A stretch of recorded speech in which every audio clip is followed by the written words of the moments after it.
and welcome to Capelle Livechat, where you get business insights for your organization in these changing times. I'm Jackie Yap, and with me today is Dr. Simon Yeo, Psychotherapist. And welcome, Simon. We're so delighted to have you. Thank you, Jackie. If we could start perhaps with your own personal experience.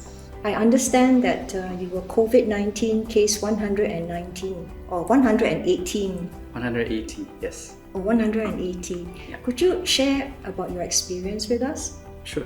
Yeah. So I was in New York during the thick of the COVID season. Yeah. Many people were persuading me, suggesting that I don't go there because that's where it's epic in there. And well, my one of my values is really not to live with fear or in fear as much as I can. Yeah, I made a trip there, and when I got back, I was tested positive for COVID-19. So this was last year? This was last year, March 12th, when I was tested positive. I see. I came back and landed on the 11th of March. Yeah. So immediately you were hospitalized? I was. Well, on the day itself, I went to see the GP, and I had a 3 hours wait to get a swab test and to get my lungs x-ray. Then was running a fever. They sent me back home, and they say, just wait a day, we'll call you in the morning if you're positive. Right. Yeah. So I moved my mattress outside and I slept in at 8 a.m. in the morning. They called me and said, we're going to be here at 8:30 to pick you up to the hospital. Yeah. That was quite a shock to me. Yeah, and I had very little time really to kind of like, say goodbye to my wife. I'm going to be out there, and I thought I was going to be there for 7 days, so I told her 7 days. Yes. I wish I could hug her then and kiss her goodbye and all that. It ended up with 32 days. Oh my. 16 days in the NCID and 16 days in the community quarantine facility. Yeah. So what were the symptoms that you suffered?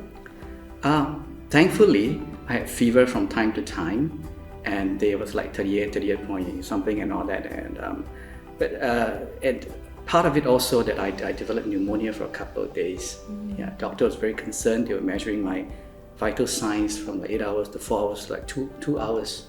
Every 2 hours they would monitor my vital signs, and they would ask me, am I breathless? Am I okay? And then change the sleeping position and all that.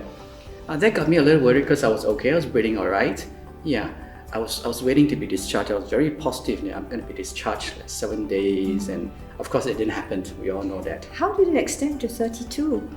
Well, to be discharged, I had to be tested negative within 24 hours. I mean, two tests within 24 hours.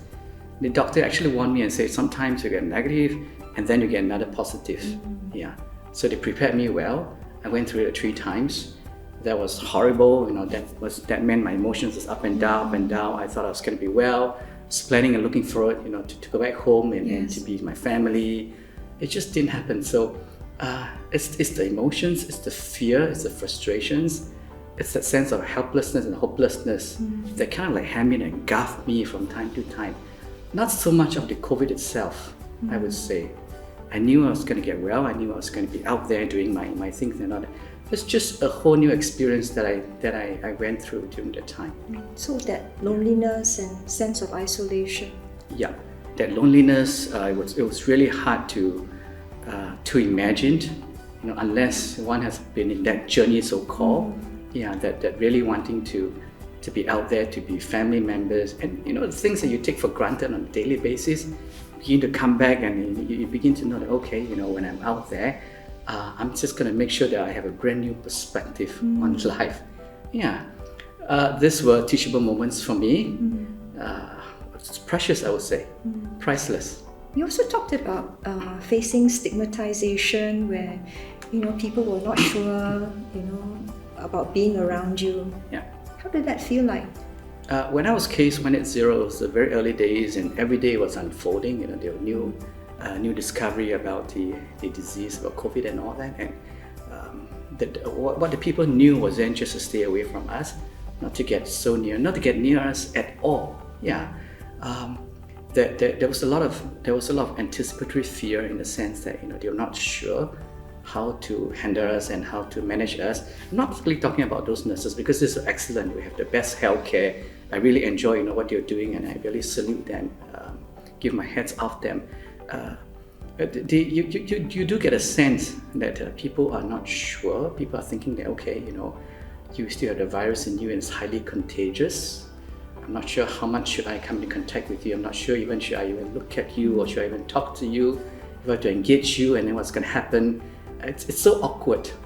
Awkward is just on the surface, but below it, of course, it's that sense of isolation, it's that loneliness, it's that, I don't know how it's going to be like being out there to reintegrate so-called, and to be my family members. So what happens is that when I was sent into the isolation ward, my wife had to be, it's called SHN, right? Stay-at-home notice? Yeah, for 14 days. Yeah. So she was telling me that the authorities came in and served her the paper, contacted her, and we were worried for a little while. What would our neighbor think? How our neighbor would react to it? Yeah. So this is our real fear in a sense, right? We knew our neighbor. I mean, we know them. They're nice people, but yet we are cautious. So part of it is our interaction with the environment. Part of it is how we see, how we imagine, how we perceive. People will manage us or will then interact with us. So this was concerned. I was concerned for her too. How would she be isolated from her neighbors, or how is she going to be able to manage that? Oh, thankfully, all of this didn't happen. Yeah, there was a lot of help, in fact. Yeah. We don't seem to learn from some of these experiences that some of you have shared. I mean, even today, we still hear of stigmatization of foreign workers, healthcare workers.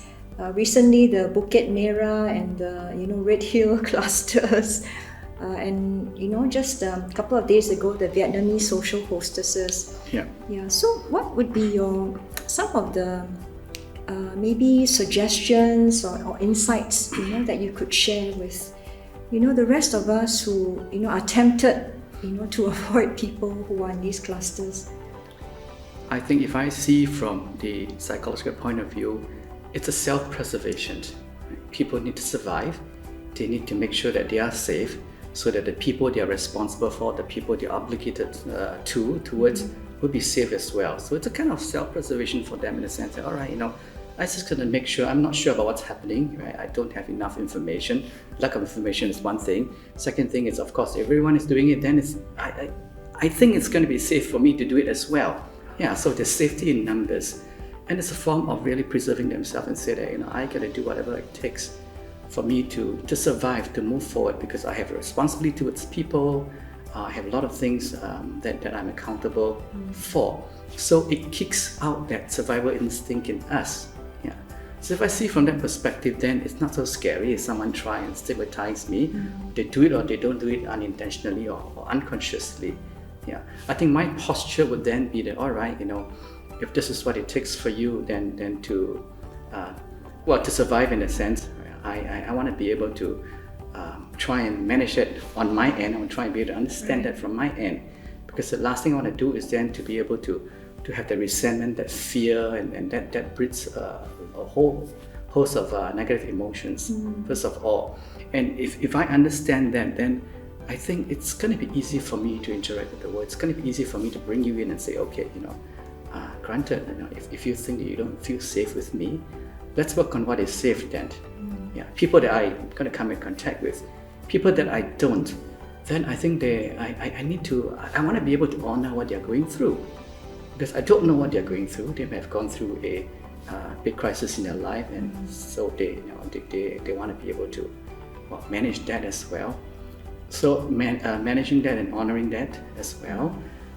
From the outside, those people around, a lot has to do with education, being kept informed, being able to know that a certain level of fear, it's what is needed. Beyond that, it's going to be irrational. Yeah. When it's going to be irrational, it's going to be one layer, another layer, and that's going to be life unbearable, almost hell for them, not for me. So if you stigmatize me, you're going to be on edge. You're going to feel anxious about things. You're going to be very careful about things. Yeah. So I don't know whether one wants to go through that. So it's in a way not taking it personally, in a way giving the person the benefit of the doubt and understanding that it might be the primordial instinct, for self-preservation. I would like to see from that perspective. Yeah, Okay. it's going to be easier for both sides to be able to learn to coexist. Right. Yeah.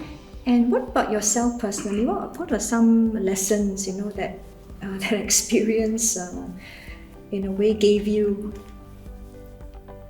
Well, when I went through that emotions, that loneliness, it was what really gripped me. It was such a new experience for me. I never knew that I could feel this lonely. I never realized I could own up to what I was going through. Yeah, that sense of loneliness is like, all right, what's going on? That people are tending to me. I've been giving as a therapist, the things that I do with people, and right now that people taking care of me. So this was a new experience for me as well. And a part of it is to realize, own up to what I'm going through, because then I can be grounded. I can come back to ground zero again and say, all right, this is new for me, but yet this is going to last for a while, and what can I do about it? What's the next best step? So one of the things I realized that, when I was lonely, the emotions were really raw. There are times whereby I would just wake up crying. Yeah, I just don't know why, and yet I cry, and I tell myself, I gotta allow myself to be true to what I'm going through. Otherwise, high emotions equals low EQ. I will not be able to make good decisions. I gotta come in and be grounded and to know what I'm going through. And the times whereby, me and my wife would talk daily, our emotions were really raw as well. Yeah. So we realized that, right? We realized that, and it was a conscious decision on my part, and said, if you're gonna go there, we're gonna touch that. I don't know whether it's going to be good for the two of us. Yeah. So in a way, we kind of like avoided the very raw emotions. I think that kept us well. That kept the hope as well. That kept us being able to be in touch and not to run away from it. And that really builds the emotional intimacy between us. Yeah. So it sounds like, in a way, you walked, in the shoes of those who experienced that same intense loneliness and isolation. I was in the exact spot for a while, and I realized how much it means, to really embrace and enjoy relationship every step along the way. Relationship, what's important, who's important, purpose and meaning. Yeah, that was a wake-up call for me. That was like, something that I just never imagined in my profession, helping people, as I'm an advocate of that. Yeah, and now I'm the receiving end. It's about my own personal self-care as well. That I need to take care of myself so that I can take care of other people. Yeah. So it's important in a way to pay attention to our feelings and not suppress it, and in a way process it, and from there draw out some new learning insights for us personally. Yeah, I like the way you put it, to process through, to know that this is a time to be in touch, to be grounded, to look at our purpose and meaning as well, what really is meaningful for us, and then to regroup and to relaunch from there. I think that's really important. Thank you, Simon, for sharing your story with us and You're your welcome. learning insights. And thank you, audience, for tuning in. The next time we'll be back with Dr. Simon Neo, and we're going to talk about workplace engagement, both from the employee and the employer's point of view.